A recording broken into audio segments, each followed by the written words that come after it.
got some major sports media news to go over because Breakfast Ball, the facility, and Speak at Fox Sports 1 are all no longer. Speak was not on the air on Monday, July 14th, but Breakfast Ball and the facility were. Now, I was not a fan of the facility. You guys know I talked about this. I was a big fan of Skip Bayless and Shannon Sharp. I was a huge fan of Undisputed. It was what I used to call my morning coffee for 7 years at FS1 from 9:30 to noon. Then it would go right into the Herd with Colin Cowherd. And it was pretty cool that last year that it would go right into First Things First in the afternoon. You got Nick Wright, you got Colin Cowherd, you had Skip Bayless, and then obviously Shannon Sharp back in the heyday, back to back to back. But when Skip Bayless left FS1 after Undisputed had terrible ratings following the dismissal of Shannon Sharp, and Craig Carden basically got demoted with this show Breakfast Ball, that it was going to be the Carden show, then it turned into Breakfast Ball with him, Danny Parkins, who was a legend in the Chicago sports media world, and then former NFL offensive lineman, three-time Super Bowl champion. He's an NFL on Fox color analyst, Mark Schwereth, who also does a radio show, by the way, in Denver. Um, I thought the show had a little bit of potential. I thought the writing was on the wall for Carton, that he was basically demoted, that he was not the host of the show, that Schwereth was the host of the show. I didn't have any faith in the facility at all. The first time I tuned in, and Emmanuel Wacho said, less debate, more discussion, completely turned it off. I thought the facility was a garbage show, especially when it came to the NBA, because they had basically four NFL guys. And if you want to include Rick Bucher, who's a good analyst at FS1, but that's still pretty much the only NBA representative they had on that show to talk basketball, which, I thought was wrong. No disrespect to Acho or Shady or James Jones, but they came to FS1 to be NFL analysts, not NBA analysts. And Keyshawn Johnson showed he could talk basketball. Paul Pierce showed he could talk football on Speak. And if Speak was going to get low ratings anyways, it's mostly for the West Coast crowd, right? Time you get to 5 p.m. Eastern, you're going up against PTI. You were going up against Around the Horn before that show got canceled over at ESPN.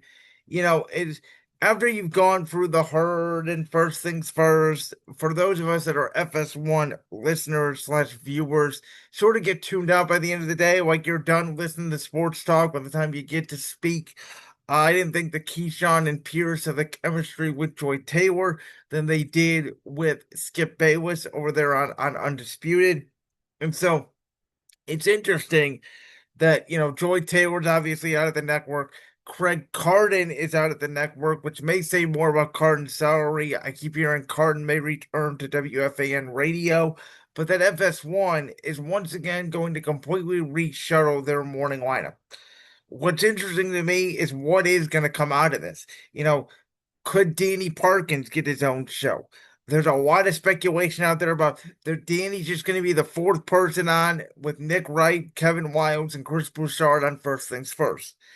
And while I do think that could be possible, I actually think it would be a bad idea. I enjoy Greg Jennings or Eric Mangini or whoever they bring in that guest slot.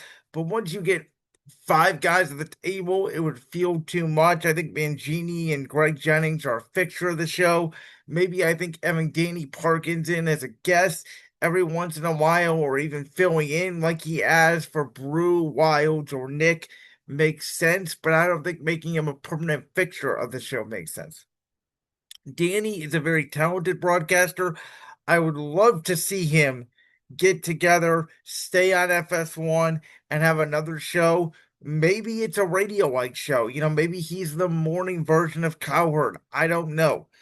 I don't think it's possible. Maybe FS1 recruits Skip Bayless, who is independent right now, doing his own stuff on YouTube. And with the Shannon Sharp situation, I doubt they'd bring him back. But if FS1 is so desperate and they claim it's because of ratings and not because of this lawsuit against the employer and what we know went down, maybe they bring back Skip Bayless and Shannon Sharp, right? Maybe they lock him in a room. they amend their differences, and who knows? There's thoughts other than Max Kellerman could be coming into FS1. He has not been on the air since leaving First Take about 3, 4 years ago, which would be an interesting dynamic to say the least. I was not a big fan of Max Kellerman when he was at ESPN with Stephen A. Smith and First Take. I think he's more of a boxing guy than a sports guy myself. So FS1, started out as being the alternative to ESPN. They wanted to be this alternative.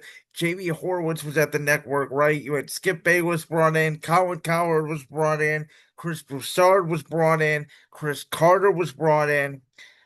And now, Nick Wright, who maybe outside of Cowherd and Bayless was their best hires. I think Nick Broussard, Bayless, Cowherd are sort of the cornerstones now on that network at Fox. Now it's, you have First Things First, which is the most popular studio show in all of sports television today with their segments, and they joke that they are the studio show with the unlimited budget. You have them, and you have Colin. And everybody else, Emmanuel Acho's terrible, too much of a hot take artist. James Jones knows nothing about the NBA, really knows, just stuff about the Packers mostly. Well, Sean McCoy is good. He's not the best debater in the world. And so FS1, like, I don't know what they're gonna do. They have Danny, they have Nick, they have Colin, who just signed a contract extension, he's working out of Chicago. But this is a pivotal time for FS1 as ESPN is slowly starting to gain its image back. And I'm not saying Get Up is a great show, but you have First Take that's doing dynamite ratings, especially during the NFL season. You have Inside the NBA, who I'm sure is going to make some appearances now that they're going to be a part of the ESPN umbrella. If FS1 really wants to be that alternative to ESPN, do they want to compete? Do they not? I think that's the biggest question. I think FS1 has some very talented people, but I think the ship is going down pretty fast. Listen, I did not think Speak and The Facility were good shows at all, but I did think Breakfast Ball was finding its footing. And I did say The Facility was going to be gone after a year. I did not think they could sustain what Skip Bayless and Shannon Sharp and that audience grew for Undisputed. I thought it was a mistake for FS1 to move on from Bayless, so they basically did it as a cost-cutting measure. And I thought Speak was doomed from the start with Joy Keyshawn and Paul Pierce and Michael Irving. It was basically Undisputed without Skip Bayless. But I wasn't the biggest fan of Breakfast Bowl at first. I didn't know how it was going to work when you have Sweareth and Parkins there with Carton. But those guys found their chemistry. And I enjoyed the show. I listened to it every morning. Parkins picks every Friday. We saw the NBA draft segment. Everybody was saying this was the first of many. And turns out it was the first and only. And they stole a lot of segments from the Carton show. They kept a lot of segments on there. I love the new Awa Carton segment they implemented in the past few months. So I am disappointed that show is off the air. But at the end of the day, now we're going to have to see if FS1 creates a new daily studio lineup starting in the fall of 2025. And what that looks like right now is a mystery to everybody. Like that clip from the Brands World podcast? If so, make sure you go down there and hit that subscribe button. While you're down there hitting the subscribe button, make sure to also hit the notification bell so you never miss another upload. And make sure you check out all the other clips from the Brands World podcast right here on YouTube.